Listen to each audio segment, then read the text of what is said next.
छत्तीसगढ़ में 2021 से चल रही सब इंस्पेक्टर भर्ती प्रक्रिया को लेकर अभ्यर्थी आज बिलासपुर में लामबंद हुए और प्रेस वार्ता कर छत्तीसगढ़ सरकार पर भर्ती प्रक्रिया में गड़बड़ी करने के आरोप लगाए। इस दौरान भाजपा के प्रदेश प्रवक्ता गौरीशंकर श्रीवास भी उनके साथ मौजूद रहे। अभ्यर्थियों ने कहा कि भर्ती की पूरी प्रक्रिया गलत तरीके से की जा रही है, जिससे योग्य अभ्यर्थियों को नुकसान सहना पड़ रहा है। दरअसल 2021 में 975 पदों में भर्ती के लिए आवेदन मंगाए गए थे, जिसके लिए लाखों अभ्यर्थियों ने आवेदन किया और प्रारंभिक परीक्षा में 60,000 अभ्यर्थी शामिल हुए। भर्ती प्रक्रिया चालू होने के बाद ही इस प्रक्रिया को लेकर विवाद के स्वर उठने लगे थे। हाई कोर्ट में प्रक्रिया रोकने के लिए याचिका भी दर्ज की गई, जिस पर हाई कोर्ट ने भर्ती प्रक्रिया में हुई विसंगतियों को स्वीकारा। इसके बाद भी अब तक यह प्रक्रिया रुकी नहीं है और इसके परिणाम जल्द ही आने वाले हैं। इसी बात को लेकर आज एसआई अभ्यर्थियों ने प्रक्रिया को तत्काल रोकने और सीबीआई जांच की मांग को लेकर मीडिया से बातचीत की।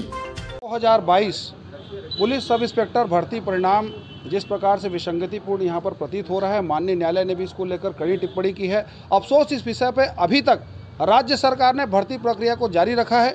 इंटरव्यू से लेकर तमाम प्रक्रिया अभी भी जारी है, जबकि मामला अंडर ट्रायल है। हमारी मांग है कि सबसे पहले इसकी भर्ती प्रक्रिया में रोक लगे और पारदर्शितापूर्ण यहाँ पर जिस प्रकार से भर्ती होनी चाहिए थी वो प्रतीत नहीं हो रही है। हमारी स्पष्ट मांग है कि इस पूरे भर्ती को रद्द किया जाए और इसमें भी सीबीआई जांच की मांग हम करते हैं, क्योंकि व्यापम ने परीक्षा लिया है और पीएचक्यू ने सारे परिणाम को बंद लिफाफे में गुपचुप तरीके से मांगा है, दबावपूर्ण देकर। तो निश्चित तौर पे इसमें जो परिणाम आएगा वो अपेक्षाकृत बहुत अप्रत्याशित होगा।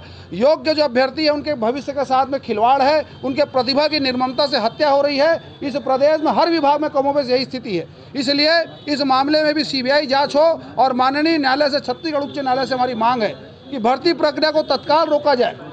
और मैं एसआई भर्ती प्रक्रिया के बारे में थोड़ा सा कुछ बोलना चाहूँगी कि जो हाई कोर्ट में हम लोगों ने याचिका लगाया है, उसमें आपने देखा होगा कि 122 याचिका लगी हुई हैं, जिसमें लगभग 700 से अधिक विद्यार्थी उसमें शामिल हैं।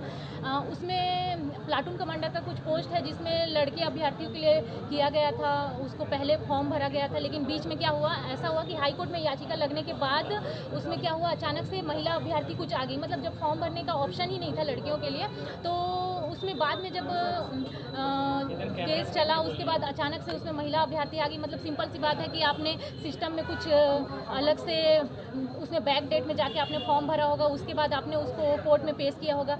ये तो हो गई एक लड़कों की बात, लेकिन लड़कियों के साथ भी गलत हुआ है। जैसा कि आपने देखा होगा कि अचानक से एक कोर्ट में याचिका आता है कि एक लेडी लगाती है, प्रेग्नेंट लेडी, वो कहती है कि मुझे मातृत्व का और मुझे क्या बोलते हैं रोजगार का, दोनों का अधिकार है, तो मेरे लिए सीट रिजर्व किया जाए। तो ठीक है, उनके लिए एक सीट रिजर्व कर दिया गया कि ठीक है, आपका जो भी है उसके बाद आप बाद में फिजिकल में चले जाएंगी, बाद में आप एग्जाम दे सकती हैं। लेकिन अचानक से जब हाई कोर्ट का ये फैसला आता है कि क्या बोलते हैं एक लेडी के लिए, जो प्रेग्नेंट लेडी है, उनके लिए एक सीट रिजर्व किया जाता है, तो अचानक से क्या होता है, अचानक से 30 लेडीज और आ जाती हैं कि भैया देखो अभी इसके लिए सीट रिजर्व हुआ है, मतलब हमारे लिए भी होना चाहिए, हम भी प्रेग्नेंट हैं। तो मेरा ये हाई कोर्ट से सीधे जस्टिस जो है उनसे सवाल है कि जब 30 अभ्यर्थी अचानक से आ जाती हैं, महिला लेडी की क्या बोलते हैं हम प्रेग्नेंट हैं, हमारे लिए सीट रिजर्व किया जाए, तो इसमें सीधा नियम है कि फिजिकल में जो जितना पोस्ट है उसका क्या बोलते हैं आपको 5 गुना अभ्यर्थी को लेना है। तो ठीक है, आप उनके लिए 30 सीट रिजर्व क्यों किया? जब 5 गुना अभ्यर्थी को लेना है तो